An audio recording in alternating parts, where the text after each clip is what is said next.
All right, welcome to Arpeggios pilot episode. We're here. We're going to be talking PilotArpeggiBros. We're going to be talking about two songs specifically off Whiskey Myers' 2019 new album titled Whiskey Myers. Whiskey Myers I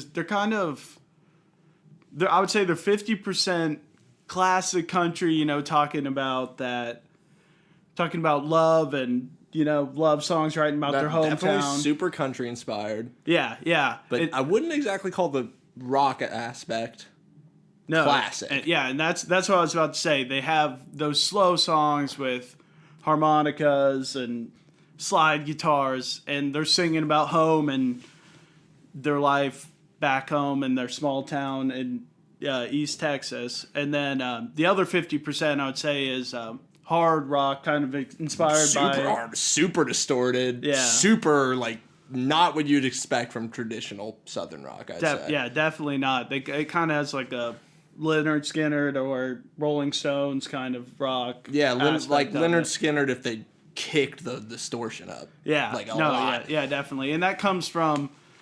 I think they have a slide guitar that has a bunch of distortion on it and really just adds almost like a yearning effect. It'll pull it down the fretboard and have that pull to kind of give you the feelings.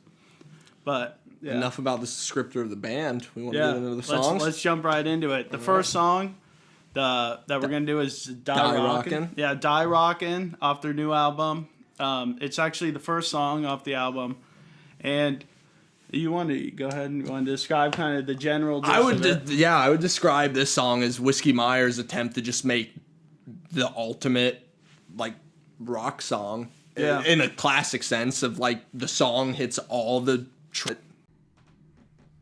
a rock song should be. What's the old saying? There are three things that a rock song can be written about: sex, drugs, and rock and roll. Yeah, and they hit all three of them in the song. Definitely, and it starts with that pounding guitar line where it's like, and then goes into the first verse, which has one of my favorite Whiskey Myers lyrics in general, right, where it's I turned 15 and I was lost in the Pentecost. I touched a woman's breast and I heard Sway by the Stones. And then he comes in with a super powerful voice. Next thing you know, man, I'm in a band.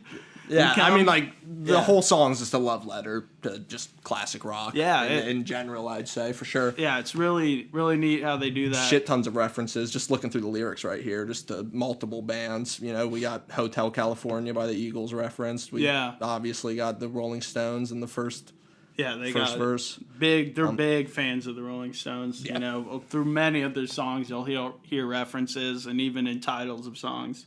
Mm-hmm.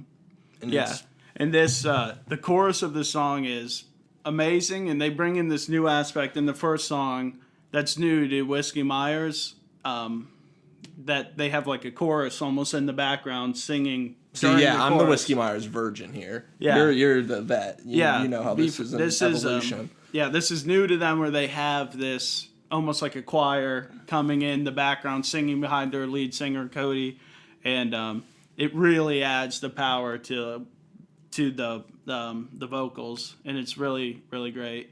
Yeah. At the end of the day, I think they really were just trying to write a fun just opener for an album. Loud, hard. It starts the album off right and lets you know what you're getting into. Definitely. And it ends with the final verse kind of as a love letter, like you were saying, to past artists and how they gave their soul to rock and roll, and that's what they did their whole life, and they kind of created the genre and the pathway for Whiskey Myers to do what they can do today. Yeah, just doing a quick read through the lyrics after we listened to it twice before this. Yeah. But just doing a quick read through right here, it pretty much just seems to be we're continuing the tradition. Yeah. We heard this rock music growing up, and we want to keep making it. Yeah. But that's actually a great segue into the next song we're going to cover is called Rolling Stone, which is quite the call out to one of their favorite bands, as they've said countless times throughout interviews and whatnot, that they are huge fans of the Rolling Stones. They've even called the Rolling Stones, quote, one of the best country bands of all time. Yeah, because fair. They definitely took go on country that, hard. Yeah, they took on that persona of kind of being more country in their later years. Yeah, but this song, it's a lot more country. Yeah, this song the comes previous song. in. This is much more on the country side of the Southern rock. No, definitely, and it's a lot slower pace than Die Rockin', where it doesn't have that distorted guitar pumping most of the time. It comes in with the lead guitar riff and a really great harmonica riff that they kind of use as an undertone throughout the whole song. Mm-hmm. Some of the lyrics in the song are really great and kind of hit home of he's just on tour and kind of, like you were saying. Yeah, it almost seems to be a song about how it's not that so much that he hates touring as he feels like he's seen or he's gotten everything out of the touring experience that a band of at least like caliber, popularity-wise, like can get. Like he's seen everything he feels like he's gonna see from touring, and he's starting to get homesick, and he misses, hanging out with his girlfriend or wife. I don't know if he's married or not. Yeah, I don't think he is, but he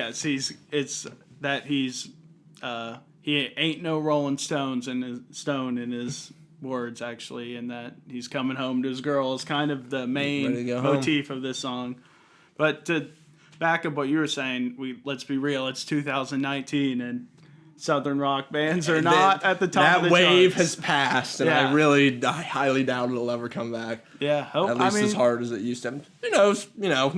Cultures change. But in our lifetime, I doubt we'll see Southern rock be like the king of all music. Yeah, number one on the charts and all that. But, I think there definitely is a big fan base for music like this. We're sitting here talking about it, so obviously some people are listening.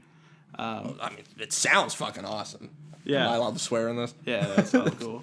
But, it's a great album, really good. It's actually their first self-produced album, which is kind of, I want to say... I haven't heard the older albums. Is that something, can you notice that? Is that something that comes across in the sound of this album? This album definitely sounds more produced, but it's probably more just they've gotten to They know the sound that they won. They couldn't get that. Exactly. They know what they're going for, and they probably, honestly, have more money than they have in the past and ability to get a choir to sing behind them in some of their choruses. I really do like the production on this album, not even just on the two songs we're discussing right now, but throughout the album that I've heard, it definitely is it's loud, it's distorted as hell, it's rough around the edges, but in a way that's good.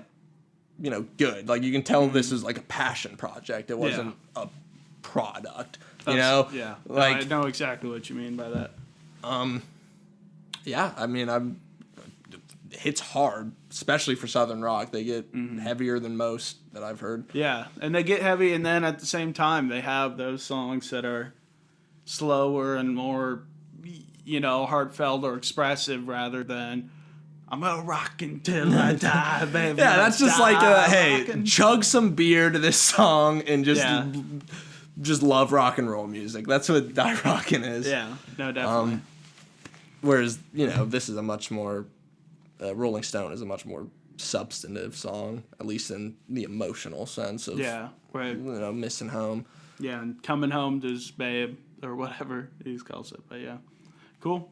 I guess that wraps up the first pilot episode. We'll be back. PilotArpeggiBros. See you on the flip side. Remember it. PilotArpeggiBros.